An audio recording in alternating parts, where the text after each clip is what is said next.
नमस्ते दोस्तों, we are going to discuss about only 10 questions and how many do you know. आप कितने questions को इसमें कर पा रहे हैं, कितने क्वेश्चन को आप सॉल्व कर पा रहे हैं, उसको आप कमेंट सेक्शन में आंसर करिए। साथ में मैं आपको ये भी रिकमेंड करूंगा कि डिस्क्रिप्शन बॉक्स में जो इन्फॉर्मेशन दी हुई है उसको आप ध्यान से पढ़िए। साथ में मैंने उसमें ब्लॉग का लिंक भी दिया हुआ है जहाँ से आप जाकर मेरी इकोनॉमिक ब्लॉग को पढ़ सकते हैं और वहाँ पर जाकर आप कमेंट्स करके सजेस्ट कर सकते हैं कि कौन से टॉपिक्स पर ब्लॉग लिखना सही रहेगा। So let's start with the first one. First question is match the following and select the correct answer from the code given below. देखो, एक को दो से मिलाना है, सेट एक को सेट दो से मिलाना है। रंग राजन कमेटी देखिए किससे रिलेटेड थी। रंग राजन कमेटी जो है थी वो डिस इन्वेस्टमेंट से रिलेटेड थी, यानी बीओपी डेफिसिट से रिलेटेड थी, जो कि 1993 में आई थी। 1993 में आई थी। नरसिम्हन कमेटी जो है दो पार्ट में आई थी। एक 1991 में आई थी और रिव्यू कमेटी बाद में बनी थी 1998 में। किससे रिलेटेड थी ये बैंकिंग रिफॉर्म से रिलेटेड थी, यानी फाइनेंशियल सेक्टर रिफॉर्म से रिलेटेड थी। केलकर कमेटी की अगर बात करें तो Kelkar committee tax structure reform से रिलेटेड थी और ये 2015 में गठित की गई थी। और मल्होत्रा कमेटी की अगर बात करें तो मल्होत्रा कमेटी ये इंश्योरेंस रिफॉर्म से रिलेटेड है और ये आई थी 1993 में, यानी A is the right answer of this question. साथ में मैं आपको तीन कमेटी के नाम और दूंगा। वाचू कमेटी, चलैया कमेटी, चलैया जी को आप जानते हैं, father of Indian tax reform माना जाता है, और एक है रेखी कमेटी। ये तीन कमेटी किन किन से चीज़ों से रिलेटेड हैं और कब कब आई हैं, आप इसको कमेंट सेक्शन में आंसर करिए। सो नेक्स्ट क्वेश्चन देखते हैं, question number 2। Assertion and reason दे रखे हैं इसमें। We need to increase our spending on the social sector for increasing human capital. Reason दे रखा है Wagner's law of increasing state activity demand so देखो, अगर मैं सीधे आंसर की बात करूं तो both A and R true and R is the correct explanation of A. बात समझिए, ह्यूमन जो है वो ह्यूमन कैपिटल में कब चेंज होता है, जब सोशल स्पेंडिंग के द्वारा, जब पब्लिक स्पेंडिंग के द्वारा हम क्या करते हैं, उसमें एजुकेशन को बढ़ाते हैं, उसके हेल्थ स्ट्रक्चर को, हेल्थ सिस्टम को सही करते हैं, तो वो ह्यूमन जो है ह्यूमन कैपिटल में चेंज हो जाता है। और वेगनर ने यही चीज़ कही थी, अल्फ्रेड वेगनर ने 1880 में ये बात कही थी अपनी थ्योरी के माध्यम से। उन्होंने नियम दिया था laws of increasing state activity. Okay, question number 3 देखते हैं। Question number 3 is the planning commission was the planning commission क्या थी? एक पार्लियामेंट्री बॉडी थी, एडहॉक बॉडी थी, कॉन्स्टिट्यूशनल बॉडी थी, या एक नॉन स्टेटूटरी बॉडी थी? एक नॉन स्टेटूटरी बॉडी थी जो कि एक थिंक टैंक के रूप में इंडिया के सेंट्रल गवर्नमेंट के लिए काम करती थी, जो कि बाद में 2015 में इसे कन्वर्ट कर दिया गया किसमें? National institute for transforming India, NITI Aayog में इसको कन्वर्ट कर दिया गया। प्लानिंग कमीशन की स्थापना कब हुई थी? इसकी स्थापना हुई थी 1951 में, जिसके प्रथम जो है चेयरपर्सन कौन थे? वो चेयरपर्सन थे पंडित जवाहरलाल नेहरू, जो कि प्रथम प्रधानमंत्री थे, क्योंकि प्लानिंग कमीशन या नीति आयोग का जो अध्यक्ष होता है वो भारत का प्रधानमंत्री होता है, या भारत का प्रधानमंत्री जो होता है वही प्लानिंग कमीशन या नीति आयोग का अध्यक्ष होता है। और अगर डेप्यूटी चेयरमैन की बात करें तो प्लानिंग कमीशन के फर्स्ट डेप्यूटी चेयरमैन कौन थे? गुलजारी लाल नंदा जी थे। ओके, अगर लास्ट चेयरमैन की बात करें, प्लानिंग कमीशन के लास्ट चेयरमैन कौन थे?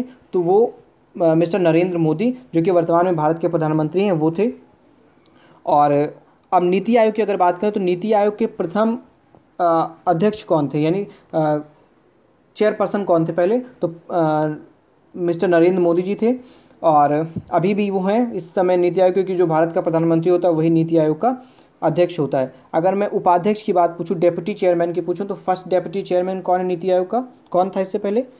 अरविंद पनगरिया। अरविंद पनगरिया जो है वो नीति आयोग के फर्स्ट डेप्यूटी चेयरमैन थे। अगर वर्तमान में मैं पूछूं तो कौन है? राजीव कुमार जी हैं। वर्तमान समय जब मैं वीडियो शूट कर रहा हूँ उस समय राजीव कुमार जी नीति आयोग के डेप्यूटी चेयरमैन हैं। ओके, सो क्वेश्चन नंबर 4 देखते हैं। क्वेश्चन नंबर 4 एजर्सन और रीज़न का है। एजर्सन दे रखा है farmers are committing suicide because of the increasing burden of डेप्ट। बिल्कुल सही, डेप्ट बढ़ने के कारण फार्मर सुसाइड कर रहे हैं।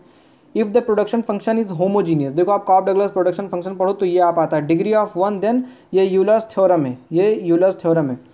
तो देखो, एक भी सही है, दो भी सही है, लेकिन एक का दो व्याख्या नहीं कर रहा। ठीक है, तो क्या कह सकते हैं आप? Both A and R true but R is not correct explanation of A. Okay, question number next. What is the following stands for arc elasticity? देखो, आर्क इलास्टिसिटी का यूज़ हम कब करते हैं? प्राइस इलास्टिसिटी ऑफ डिमांड को measure करने के लिए, प्राइस इलास्टिसिटी ऑफ डिमांड को मेज़र करने के लिए 4 और भी तरीके होते हैं। कौन कौन से होते हैं? टोटल एक्सपेंडिचर मेथड होता है, प्रोपोर्शनेट ऑफ परसेंटेज मेथड होता है, ज्योमेट्रिक मेथड होता है, रेवेन्यू मेथड होता है, और एक आर्क इलास्टिसिटी मेथड होता है, जिसमें से इक्वेशन जो है आर्क इलास्टिसिटी के बारे में पूछा गया है।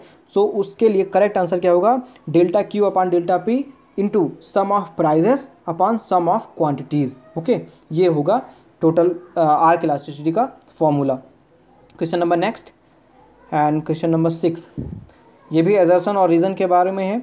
क्या कह रहा है ये? Devaluation other things being equal helps in reducing the deficit of the balance of payment of a country. बिल्कुल सही बात है।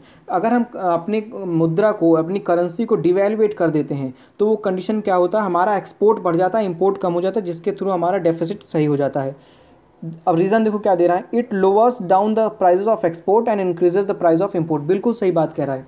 अगर हम डिवेल्यूएट कर अपनी करेंसी को कर देंगे, जब अपनी करेंसी को डिवेल्यूएट करने से क्या होता है कि हमारे जो एक्सपोर्ट्स होते हैं उनका प्राइस गिर जाता है, यानी लोग ज़्यादा एक्सपोर्ट करना चाहते हैं, लोग हमसे ज़्यादा खरीदना चाहते हैं, और हमारी कंडीशन क्या होती है? चूँकि हमारा करेंसी जो है वो डिवैल्यूएट हो गया, इसलिए हमको ज़्यादा पे करना पड़ता है दूसरे कंट्रीज़ को, इसलिए हमारे इंपोर्ट गिर जाते हैं। So both A and R true and R is the correct explanation of ए।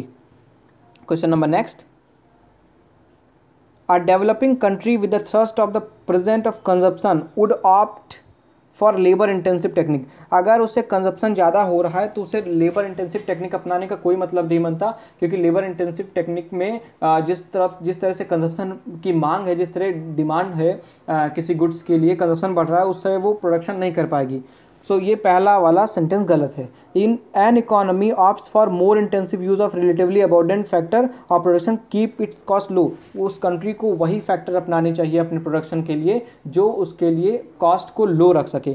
तो बोथ बिल्कुल नहीं, A is false and R is true, ये आंसर सही होगा। Okay, question number 8।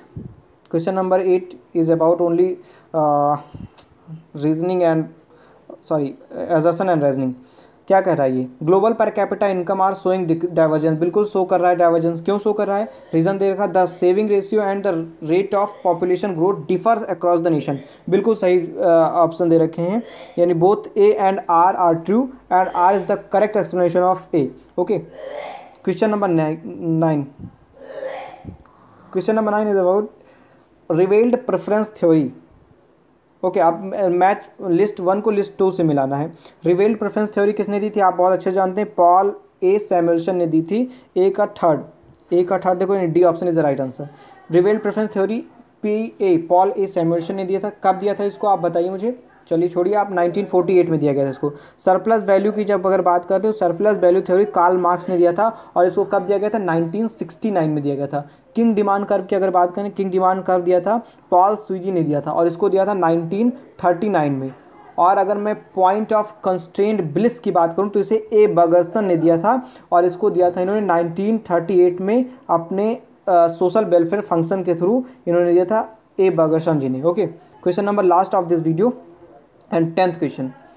The goods which are non rival in consumption are called. Simple है, non rival की अगर बात कर रहे हैं तो आप बहुत अच्छे जानते हैं कि पब्लिक गुड्स की 3 विशेषताएं होती हैं, non excludability, non rival consumption and non rejectable. So इस वीडियो में इतना ही। अगर आपको ये वीडियो पसंद आया हो तो प्लीज़ लाइक दिस वीडियो, अपने दोस्तों के साथ शेयर करिए, और इस चैनल को सब्सक्राइब कर लीजिए ताकि आपको और वीडियो ऐसे मिलते रहें। Thanks for watching, be careful, bye bye.